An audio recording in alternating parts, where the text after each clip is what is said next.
This is the MG4037 Burton case study done by Group 13, Caitriona Barrett, Carol O'Leary, Jeremy Bridgeman and Katharina Huebner. For question 1, we analysed the process time versus wait time in each one of the 9 processes.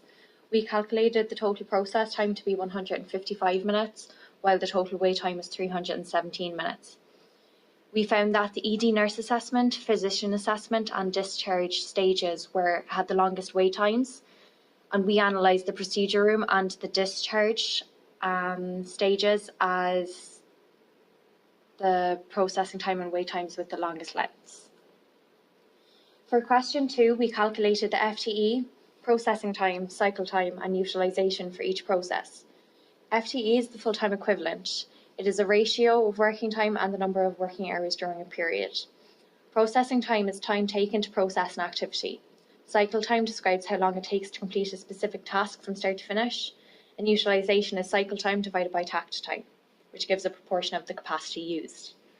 Takt time is an expression of customer demand over a period of time, and in this case we used 36 as the takt time, which is derived by 720 divided by 20.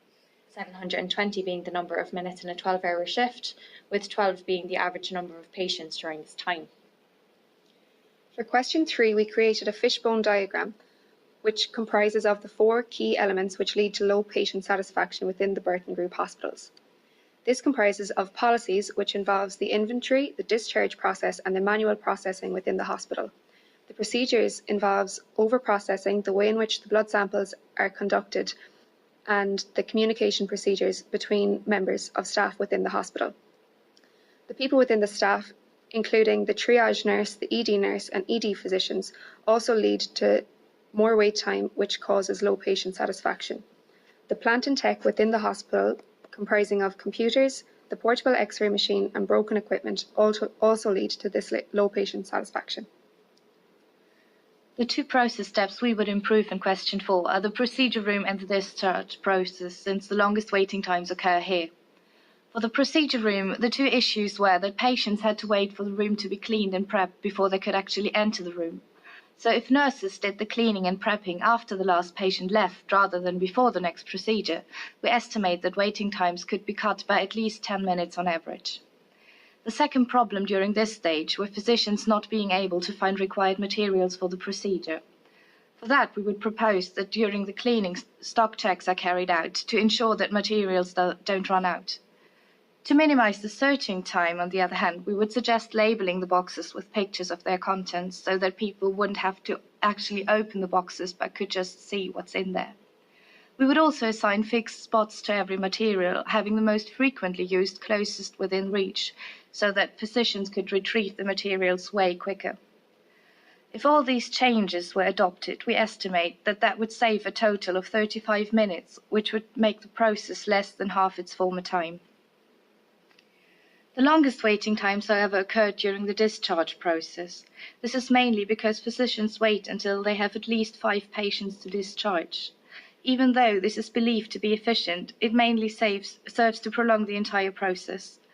So in order to keep waiting times as short as possible, we would suggest to have the discharge documentation carried out by another member of staff so that the physician would only have to sign it. As the physicians are in high demand elsewhere, this would free up time for them to care for more patients and shorten the waiting time in other process steps. We would also suggest to implement a continuous flow system in this process step and discharge patients immediately. That way, patients wouldn't have to wait until 5 records are completed, which would cut down the process time to only 7 minutes per patient. In addition, discharging patients immediately would also reduce the risk of mistaking patient information, which we believe is a vital improvement given the confidential nature of this information. Having analysed the current issues and suggesting improvements, we can firmly say that, by the suggestions we have given, that the process time for the procedure room and discharge stages can be cut down from a current total of 150 minutes to a more time-efficient total of 27 minutes per patient. This saving in time can be used by the physicians to bring their valuable resources to other areas of the emergency department where needed. As there is a surplus of physicians, it is essential to optimise their time to the utmost efficiency to ensure the smooth flow of patients through the entire emergency department. With the skills of the physicians being utilised where needed, and not having a build-up of patients who are already treated and simply awaiting a signature to allow them to leave the hospital. This will allow for a quick flow of patients both in and out of the hospital, providing the hospital to be operating very efficiently. This efficient manager will show previous and potential patients that they can be seen and discharged quite quickly by the physicians and not waiting for hours on end.